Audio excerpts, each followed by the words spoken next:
it's a really open situation in the sense that Pochettino, the directors, the owners, all together will discuss closer to the end of the season. And in that moment, they will decide about the future. At the moment, I think it's similar to what's happening with Erik ten Hag at Manchester United. Pochettino is being involved in conversations for the summer transfer window, for the future plan conversation they will have closer to the end of the season. The final weeks of May is going to be really important to understand the future of Pochettino. And in that case, what kind of decision Chelsea want to make. Really interesting update there from Fabrizio on the debrief in relation to Poch. A very good second half against Aston Villa, a team that they have done pretty well against this season. So many issues for Chelsea to resolve, some financial, some certainly on the pitch. Where does the manager fit in to this? Chelsea fans, where's your head at with this news? It isn't going to be decided until the end of the season. Which way are you swaying? I want to get your views and opinions on that. Some Chelsea transfer news coming up on the show as well. Make sure you're hitting like and share buttons. Fabrizio also mentioned the future of Erik ten Hag as well, and that has now been widely reported that his future will be decided after the FA Cup final. And this may very well be true for both Ten Hag and what Fabrizio has told us about Poch. But I kind of don't believe it.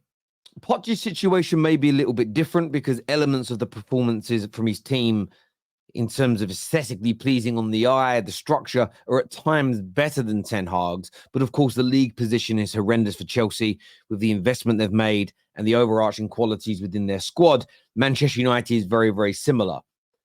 My gut feeling, just my gut feeling, my opinion as a football fan, is that both these clubs, if they're going to get rid of the manager, have already decided to do that. If they're going to keep him, they've already decided to do it. I don't necessarily believe that it's going to come down to a conversation at the end of the season and a review of this campaign. I don't believe the next 28 to 30 days changes the course of either manager's future, in my personal opinion. But as ever, I want to get your views, opinions, your thoughts and feelings around this story in the comments section below. Today, we are sponsored again by our friends at Match Bingo, the very best game to play during football matches. You buy a card. Some of them are free, by the way. We give away around 10 free cards per month if you sign up today. And then you get all these different incidents and activities that can happen within a game. 2 minutes of injury time, a goal being scored in a minute ending in 6, a left-footed goal, a headed goal, whatever it may be. If you're the first to get a line, you win some money. If you're the first person to get 2 lines, you win some money. If you're the first person to get a full house, you win the grand prize. Go and check out Match Bingo now. An absolutely phenomenal game. Now, keeping with Chelsea, I also want to talk about Benjamin Sesko. He has been linked to a move to Chelsea, there's no doubt. But this weekend, he was at the Arsenal game. He was at the Arsenal game, and he also attended the Chelsea game as a guest as well. And it's a really interesting one because the media outlets, Arsenal, are they in for Sesko? There's talk of a £40 million release clause. Is this the person to kind of answer the woes of Chelsea's lackluster attack in terms of finishing those chances? They've got a lot of skill. They've got a lot of pace. There's even quite a lot of creativity at times from Chelsea. But there ain't a bagsman outside of Cole Palmer. There isn't someone that's going to step up and get those goals on a regular basis. Where is he going to end up? And it's such an interesting one with Sesko because if Arsenal and Chelsea go head-to-head for him, you would assume that Arsenal would get this done. And I agree with that assumption at this particular moment in time. If he's being offered a starting berth at both clubs, why would you pick Chelsea over a team like Arsenal at this particular moment in time, challenging for Premier Leagues, who are in the Champions League, who are a well-oiled machine, a well-run club right now, versus Chelsea that are going through a lot of turmoil? That's my view on that. However, the journalists I've spoken to about this story have all said the same thing. Benjamin Sesko's agent is doing the rounds. He's going to Chelsea. He's going to Arsenal. He's talking to Man United. He's been talking to Tottenham in detail. The agent of Sesko is trying to get him a big money move this summer. The release clause is there at around 40 million. That is what's been reported anyway. And they want to get him a big move. They want to get him specifically to a Premier League club because they know the salaries are so good here and they're trying to force that move. So at this moment in time, I wouldn't call it a nothing burger. There is certainly interest from Arsenal, Chelsea, Tottenham, Manchester United.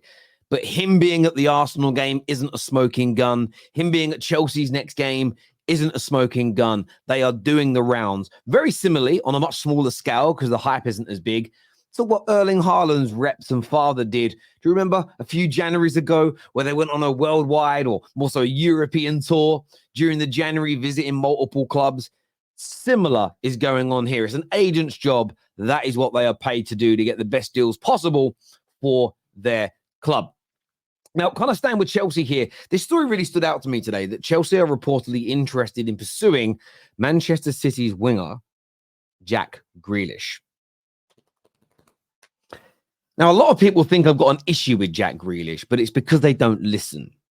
It's because cognitive dissonance kicks in because they hear something that's true that they don't like, and then they don't either listen to or even attempt to understand the logic.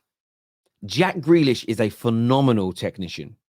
He has ability for days, and I think that to watch him is a treat.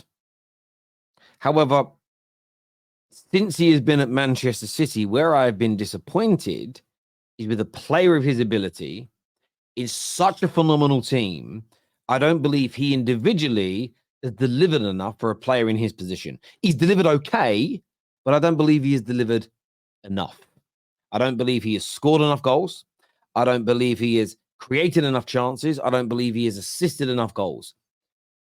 The dribbling of the ball, and I bet if you went and looked at the, it'd be in high percentile for ball carries and dribbling and beating a man and take-ons, and all of that is excellent, and I praise that element of his performance. The output hasn't been there for a forward, and an output for a forward is essential.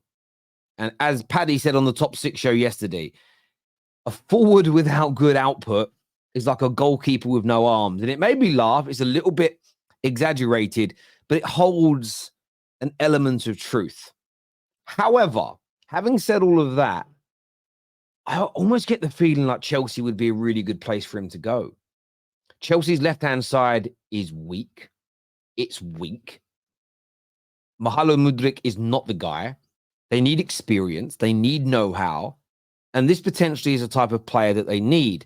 And maybe there's the possibility of giving Jack Grealish, I think, a little bit more freedom, which I think could get a bit more out of his game.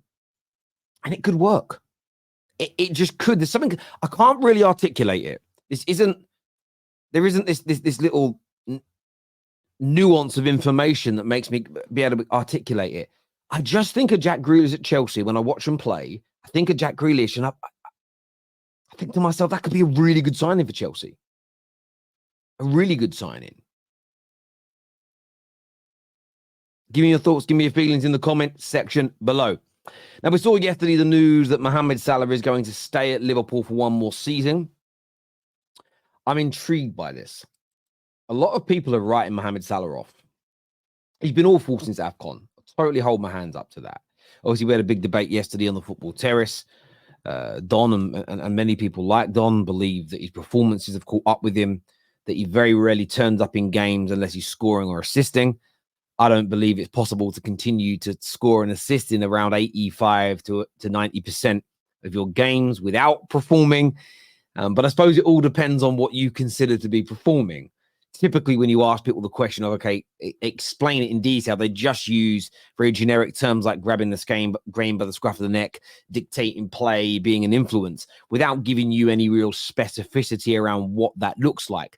And the reason most people do that is because if you specify things, they can then be cross-referenced and checked, and maybe your opinion will be wrong. But from my point of view, I feel like Mohamed Salah staying another year is important for Liverpool during this transition period. I could end up being massively wrong in this opinion. I don't think he's fallen off in the way people are saying. I believe he's just having a bad period. I've seen greats have bad periods. One of the greatest Premier League players of all time, Ryan Giggs, in his early 30s, went through a period where he was getting booed at Old Trafford. He was so bad. It lasted a good 5 to 6 months, but he came out the other side and delivered for the best part of another decade for the football club.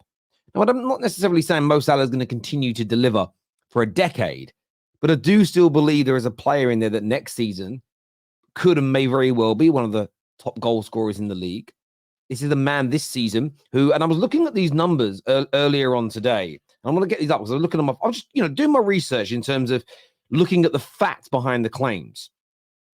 And what I'm about to say isn't a dig, okay? It's sort of a positivity.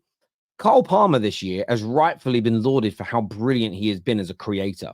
And he has on average created 2.2 chances per game this season. Mohamed Salah has created 2.7 and is the biggest creator of big chances in the league. And what's really interesting about that is if Darwin Núñez and co were more clinical, the GA of Mo Salah would be higher. And people would say that it's masking his performances. But his performances, he's being told to be a playmaker. He's creating a high level of chances, which is legitimately his job. Whether he's doing it by dribbling past people or threading the passes, it can only be one of those two things. You either dribble past people and do a cutback or a cross, or you thread the ball through an eye of a needle and pass the ball, right? That's what you do. Let's just have it right. I just don't think he's done yet. I just don't think he's over the hill yet. And a change can be as good as a rest with the new manager coming in. This may backfire on Liverpool. Maybe they should cash in on him now. His contract runs out in 2025, so he would theoretically leave on a free transfer. So the monetary element I understand, but I don't believe as a player he is done and dusted. And speaking of being over, this story from Ornstein that Man United will only consider selling Rashford this summer if considerable offers arrive. It's such an interesting story regarding Rashford. Everybody knows I think there's a player in him. And again, I'm not never going to be the most technically gifted player in the world, but he's an individual that can consistently, when in form, impact games with opening and winning goals. And that is a finite commodity in the professional game. You're never going to make great compilations on the internet. He's never going to become, a freestyle footballer after the game. But what he will do is impact it when he's on point. But Rashford has had an abysmal season. There is no doubt about it. And I believe the club is willing to sell him.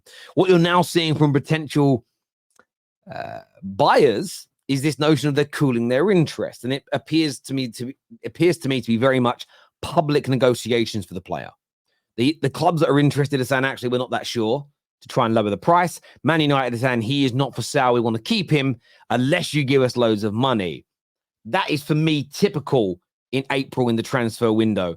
Whether Rashford stays or not will ultimately come down to the style of football that Manchester United decide to play as a football club for the foreseeable future and the manager they bring in to coach that team. If the style of football is not suited to Marcus Rashford's profile, it would be absolutely right in every single which way to sell him and move him on. One, he could generate a fair amount of cash. Two, it's good for him, the player. And three, it removes a long-standing debate from within the fan base, which has become highly, highly toxic. I personally hope it isn't to a Premier League club because I believe he'll cook when he leaves. But that's just my humble opinion. I would love to get yours in the comment section below. As ever, people, massive respect for you all tuning in. Love the opinions in the comment section below. Even if you don't agree with me, that's part and parcel of what we're here for.